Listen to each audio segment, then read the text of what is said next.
Hey everyone, ready for another deep dive? Always. Well, today we're going back in time to explore a conflict many may not be familiar with, Oh. the Second Italo-Ethiopian War. And we'll be exploring it through the lens of Maaza Mengiste's novel, I love that book. The Shadow King. So powerful. Now, this war, A brutal one. yes, absolutely brutal and often overlooked in history. Definitely. But what's really interesting about this book is its focus on the women. Sung heroes. Exactly. Their courage, resilience, and how they fought for their country. In ways we might not expect. You got it. So let's start with Hirut, one of the main characters. Okay. She inherits this rifle from her father. Symbolic. Very much so. It represents her family's history of resistance. Like gas depression. Right. But it's not just a family heirloom, is it? What else? It's like this burden being passed down. the weight of fighting for freedom. And the trauma that comes with it. Oh, absolutely. You know, her father's words when he teaches her to use it. What does he say? He says, "You look until you can see your enemy through this space." Wow. Heavy stuff. Yeah. And then he says, "This you do not touch unless you are prepared." Foreshadowing. Yes. It foreshadows the difficult choices she'll have to make. And the violence she'll face. Now let's talk about Kaiden. Okay. He becomes Hirut's guardian After. after her mother dies. You'd think he'd be protector, but It's complicated. very complicated. He represents this twisted form of guardianship. How so? He takes advantage of Hirut. Exploiting his position. Exactly. And it's heartbreaking because Hirut is desperate for connection. Especially after losing her parents. She even tries to appeal to his supposed love for her mother. Hoping for better treatment. Yeah, it just shows how vulnerable she is in this chaotic world. A world ravaged by war. But despite everything, she transforms. In what way? Remember when she headbutts Kaiden? Oh, yeah. It's like this visceral break from his control. Reclaiming her agency. And that transformation is mirrored in other women, like Aster. Kidaine's wife. Yes, Aster is incredible. Yeah, she's amazing. Forced marriage, the loss of her child, constant abuse from Kaiden. She endures so much. But she doesn't break. No, she doesn't. She channels that pain into leadership Training other women. to support the war effort. Empowering them. Remember that scene where she leads them up the mountain? Chills. They chant, "We are more than this." So powerful. It's this incredible image of defiance. Rejecting traditional roles. They're warriors, they're leaders. Fighting for their country. Alongside the men. Makes you wonder how the world saw them. How their stories were told or even erased. Right. And that's where the photography in the novel comes in. Ah, yes. It's like Mengiste is contrasting the reality of war with the propaganda. the manipulation of narratives. There's that haunting photo of the hanged prisoner. The brutality. Then you have the Italian soldiers marching into Ethiopia, so young and oblivious. Two sides of the same coin. It makes you think about how history is recorded. Whose voices get heard. Exactly. And that struggle with truth and propaganda is embodied in Ettore. The Italian photographer. He's torn between his loyalty to his country, And what he's witnessing. the atrocities. It's an ethical dilemma. Meanwhile, we have Emperor Haile Selassie in exile, In England. watching his country crumble. Powerless. There's that poignant scene where he's listening to the opera Aida. Symbolism. It highlights those themes of betrayal and resistance, He's searching for solace. while his people suffer. A powerful juxtaposition. Right. A leader in exile, bearing that weight from afar. It's really something. Hmm. But let's go back to the women on the ground, those facing their own battles. We can't forget about the cook, the one. Right, the unnamed cook. She's Yeah. fascinating, isn't she?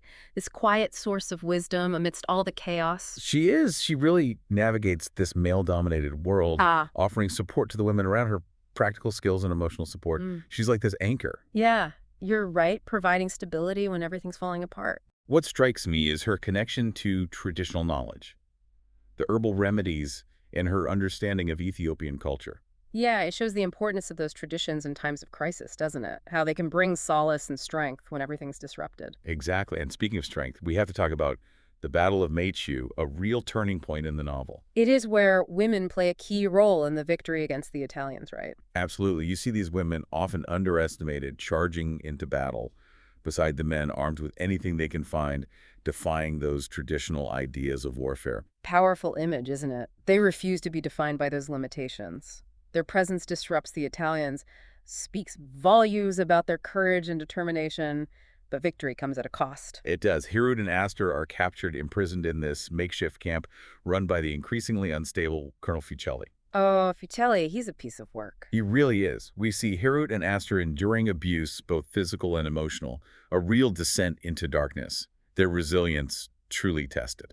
And Ettore, the Italian photographer, his story takes an interesting turn during all of this, doesn't it? It does. While Hirut and Aster are imprisoned, Ettore is struggling with his own internal conflict. Witnessing Fucelli's descent into madness makes him question his role in the war. He's forced to confront the brutality he's been a part of. It's like he's losing his grip on reality. And he develops this complex relationship with Hirut, recognizing her humanity in a way that challenges the dehumanizing propaganda surrounding him. So we have these characters caught in this brutal reality, each facing their own struggles. What happens next? How do their stories come together? Well, the tension builds as Hirut starts actively planning their escape. Remember, she's dealing with the trauma of Kadane's assault, but there's this incredible inner strength that shines through. And that scene where she sees Ettore burying something near the prison, do you remember that? Oh, yes. Turns out it's a box filled with his personal letters and photographs. A small act, but so meaningful. It is. It really is. Like he's holding on to those pieces of his life memories from before the conflict. And for Hirut, it's like a spark. She sees a shared humanity amidst the dehumanization of war, and she uses it to her advantage. How so? She weaponizes her silence, her refusal to meet his expectations. It unsettles him, makes him question his part in everything, and ultimately helps them escape. She turns her powerlessness into resistance. It's brilliant. And then the Ethiopian army attacks the Italian camp, bolstered by the women fighters under Asturia. It's chaos, a desperate fight for survival. And it's Hirut who leads the charge armed with that rifle, the symbol of her family's resistance, a culmination of her journey from frightened girl to a warrior fighting for her freedom and that of her fellow prisoners. Such a powerful image of liberation, these women rising up against their captors, reclaiming their agency. But the novel doesn't shy away from the aftermath, does it? No, it doesn't. Yeah. The joy of liberation is there, but so are the scars of trauma and loss. We see Hirut struggling with the after effects of Kadane's assault, a reminder that true freedom goes beyond the physical. It's about healing and reclaiming yourself, finding a way to move forward after such trauma. Exactly. Those wounds of war, especially for women, they run deep and linger long after the fighting ends. And Mengiste doesn't offer easy answers. The novel ends years later with Hirut encountering Ettore. He's back in Ethiopia, seeking some kind of closure, offering her that box with his letters and photographs. Trying to return what was taken, I suppose recognizing the power of those memories, those pieces of a life interrupted by war. How does Hirut respond? It's a powerful scene. She doesn't forgive him, but she doesn't condemn him either. It's more like an acknowledgement of their shared humanity, how war shaped them both. Yeah, it leaves you thinking, doesn't it? The war might be over, but its impact on these characters, their lives, it's not over. It's not a simple resolution, is it? No, not at all. It really makes you think about forgiveness and reconciliation after something as horrific as war. And what's interesting is Mengiste talks about this in her acknowledgments. Oh, really? Yeah, she expresses this deep gratitude to the women of Ethiopia, saying they would not let themselves be completely erased by history. Wow, that's powerful. It really highlights how this novel is more than just a story. It's about reclaiming those voices, giving space to experiences that are often ignored or silenced by history. It challenges us to think about how history is written, doesn't it? Who gets to tell the story? Yeah. Whose voices are heard and whose are forgotten. It makes you question those dominant narratives, those single perspectives that shape our understanding of the past. Like she's saying, hey, there's more to this story than, dig deeper, look closer, and you'll find these incredible stories of courage and resilience, stories of women who refuse to be erased. Exactly. And she does this through her writing too, doesn't she? Oh, yeah. How so? The vivid descriptions, the sensory details, the poetic language, it all makes you feel like you're right there in the war, experiencing everything alongside the characters. Their joys and sorrows, their fears and hopes. It's immersive. And those recurring motifs, the rifle, the photography, the opera, Aida, they weave this intricate tapestry of meaning, adding layers of complexity to the characters and the themes. You mentioned themes, and there's so many we could discuss. We've talked about resilience, the power of women's stories, the complexities of war, but there's also identity. How does that play out in The Shadow King? Well, the characters are constantly grappling with questions of who they are, how they define themselves, in a world shattered by war.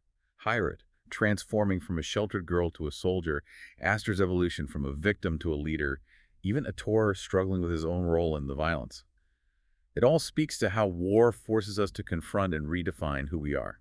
And it's not just personal identity, right? There's also national identity, what it means to be Ethiopian under the threat of colonization. Absolutely, the novel is deeply rooted in Ethiopian history and culture, celebrating the strength and resilience of its people as they resist invasion. It's a powerful affirmation of Ethiopian identity, reclaiming their narrative from colonial distortions. It reminds us that history isn't just dates and battles. It's about people, their stories, their struggles and triumphs. And sometimes those stories are hidden or deliberately silenced. And that leads us to a question for you to ponder. What is the legacy of the women who fought in this war? How can their stories change our understanding of history and inspire us today? That's a powerful question, one we hope will stay with you. We've only just scratched the surface of this incredible novel, but hopefully we've given you a glimpse into its depth and complexity. Absolutely. If there's one thing to take away from this deep dive, it's that history isn't a fixed narrative. It's constantly evolving as we reinterpret it through new lenses, through the stories that haven't always been told. So keep exploring, keep questioning, keep searching for those untold stories. You never know what you might discover and how it might change your perspective. Thanks for joining us on this journey into the Shadow King. Until next time, keep learning and keep questioning.